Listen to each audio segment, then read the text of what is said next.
Olá e bem-vindos! Pensem nisto por um segundo. E se fosse possível construir equipas de alta performance com a mesma precisão com que se desenvolve software? É exatamente isso que vamos explorar nesta análise. Uma categoria de plataforma completamente nova, desenhada com um objetivo muito ambicioso. Vamos mergulhar a fundo na arquitetura e na inteligência por trás do Behavioral Talent OS da Meodice Pro. Ok, vamos pegar nesta ideia e pensar um bocadinho. A premissa é forte, sem dúvida, mas aponta para um problema muito real. A gestão que se baseia na intuição, as contratações que acabam por não encaixar, aquele atrito invisível entre as pessoas, tudo isto tem um custo brutal que muitas vezes nem se vê. E não é só a produtividade que se perde, são as ideias, a inovação que nunca chega a nascer. E a causa? Não é a falta de gente talentosa, mas sim a falta de um sistema que consiga perceber e organizar esse talento.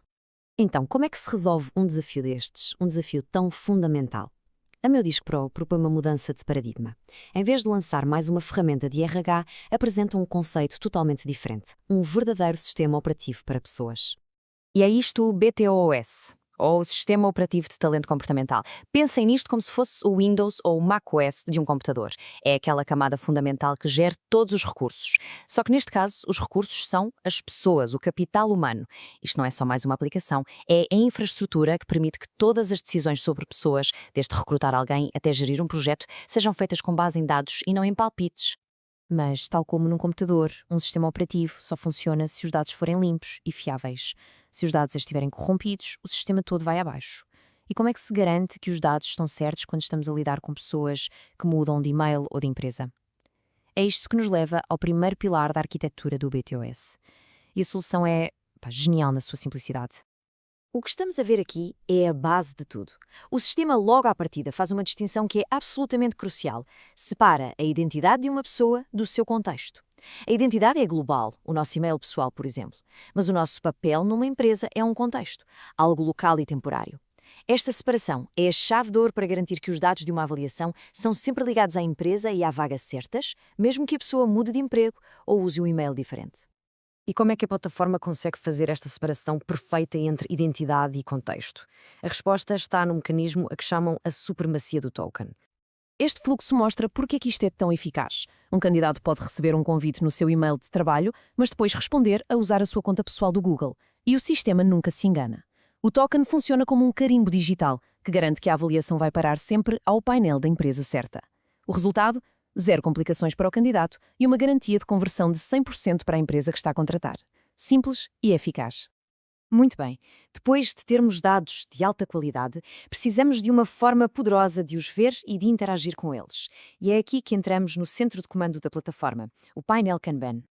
E não nos deixemos enganar pela interface, que parece simples. Por baixo do capô, encontramos uma peça de engenharia muito robusta. É um sistema modular, onde cada peça tem a sua função.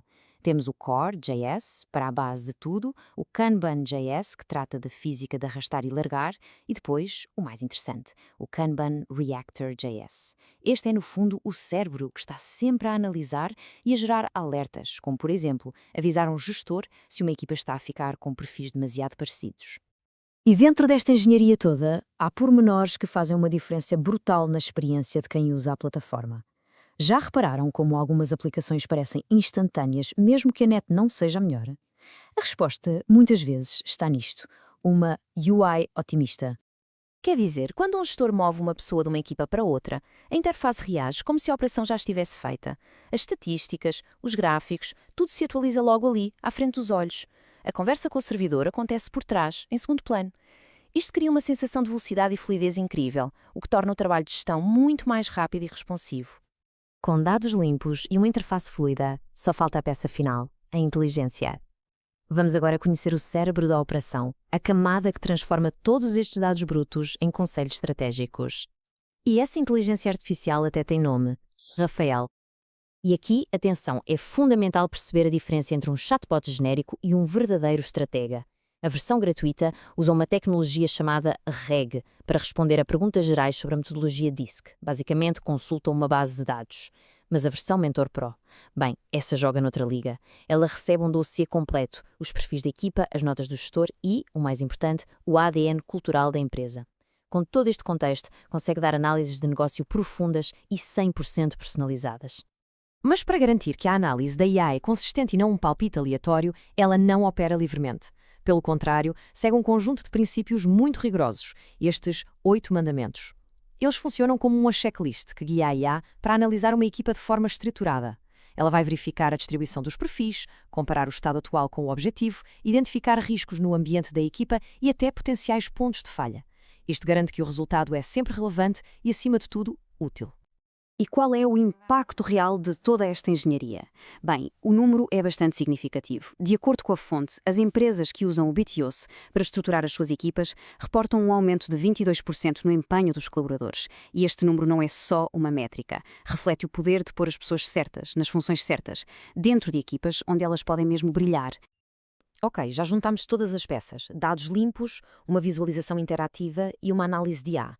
Mas a pergunta final é: como é que isto se traduz numa decisão concreta, no mundo real? Como é que isto ajuda um gestor a contratar melhor? O resultado final é este. Um exemplo real de uma pergunta de entrevista gerada pela IA. Reparem como ela é específica. Não é uma pergunta genérica daquelas de livro. Foi desenhada para uma candidata com um perfil de alta estabilidade e põe-na num cenário que desafia diretamente a sua zona de conforto. Isto ajuda a validar não só as suas competências, mas também se está alinhada com a cultura e com as necessidades daquela função. É brilhante. No fundo, a proposta de valor central é esta. É a transição de uma gestão baseada em intuição, no achismo, que muitas vezes está cheia de preconceitos, para uma abordagem precisa, baseada em dados. É, de facto, uma verdadeira engenharia de pessoas, onde cada decisão é informada e intencional. E terminamos com esta reflexão. Quanto potencial é que se desperdiça todos os dias em atritos, em desalinhamentos, em decisões baseadas em suposições? A questão que fica no ar não é sobre a tecnologia em si, mas sobre o que uma empresa poderia realmente alcançar se, em vez de adivinhar, começasse a operar com precisão. O que aconteceria se toda essa energia fosse finalmente canalizada para o crescimento? Fica a reflexão sobre o potencial que está, agora mesmo, por explorar dentro de cada organização,